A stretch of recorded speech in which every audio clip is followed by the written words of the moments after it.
माझे नाव दर्शन विलास चौगुले. मी वाचलेल्या पुस्तकाचे नाव वासंतीचे बुलबुल आहे. मी वाचलेल्या पुस्तकाचे लेखक शांतादर शेळके आहे. या पुस्तकाच्या मुखपृष्ठावरील चित्र वासंती बुलबुल पक्षी बेलीवर नाचत आहे आणि वासंती आणि तिची आई बुलबुल पक्ष्यांना मारत आहे. पुस्तकाच्या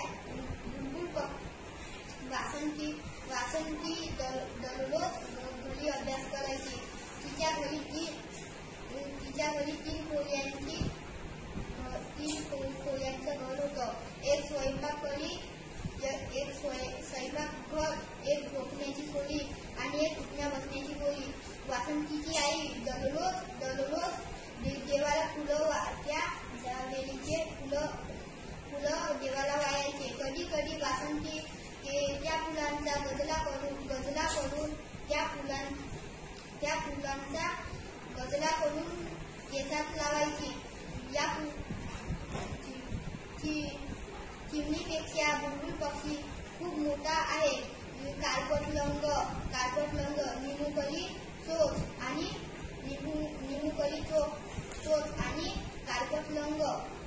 या पुस्तकाच्या मलपृष्ठावरील 2 बुलबुल पक्षी आहेत. या पुस्तकाचे प्रकाशक गुलाबराव मारुतीराव काळले, सुरेश एजन्सी यांनी तयार केलेले आहे. धन्यवाद.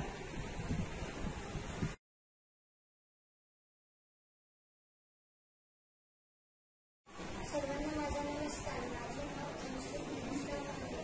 मी तुम्हाला वाचलेल्या पुस्तकाविषयी माहिती सांगणार आहे. या पुस्तकाचे नाव आहे चिंटूचा मित्र. या पुस्तकाची लेखिका आहे माननीय श्रीमती आरती देवस.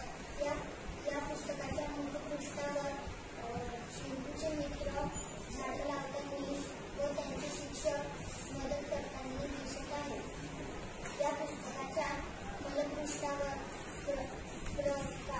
प्रकाशक व किंमत दिलेली आहे. या पुस्तकाचा प्रकाशक संस्था एंटरप्राइजेस असे आहे. या पुस्तकामध्ये झाडाविषयी माहिती दिली आहे. या चिंटूच्या शाळेसमोर एक मोठे वडाचे झाड होते. त्या वडाच्या झाडाखाली चिंटूचे मित्र व मैत्रिणी तिथं खेळायचे. कधी कारंब्याला झुलायचे तर कधी लपाछपी खेळायचे. असे विविध खेळ खेळत होते आणि मधल्या सुट्टीत पण ते खेळायला यायचे आणि डबा खायला पण यायचे.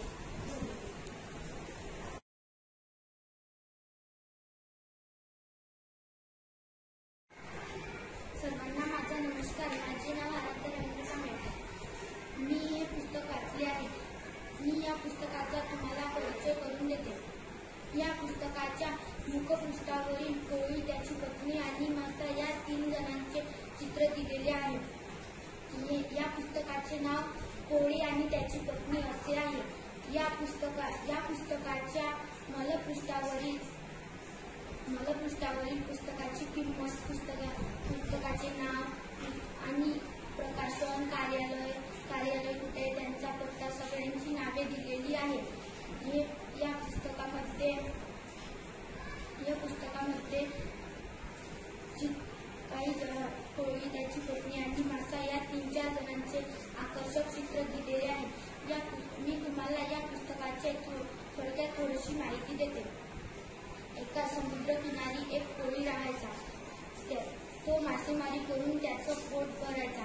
एके दिवशी तो मासे पकडायला गेला. त्याने समुद्रात जाळे टाकले. तेव्हा त्याच्या जाळ्यामध्ये एक मासा अडकला. तो मासा बोलू लागला आणि कोळी त्याच्याकडे आश्चर्याने पाहतो.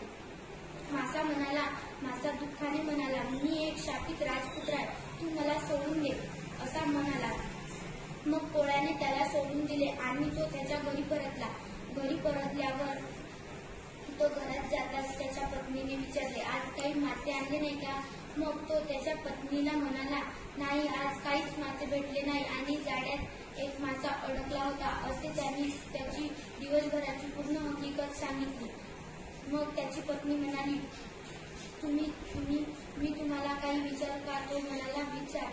मग त्याने त्याच्या पत्नीला आणि त्याची पत्नी त्याला म्हणाली, तुम्ही त्या माश्याला जीवनदान दिले, तो तुम्हाला काहीच देऊ शकत नाही का?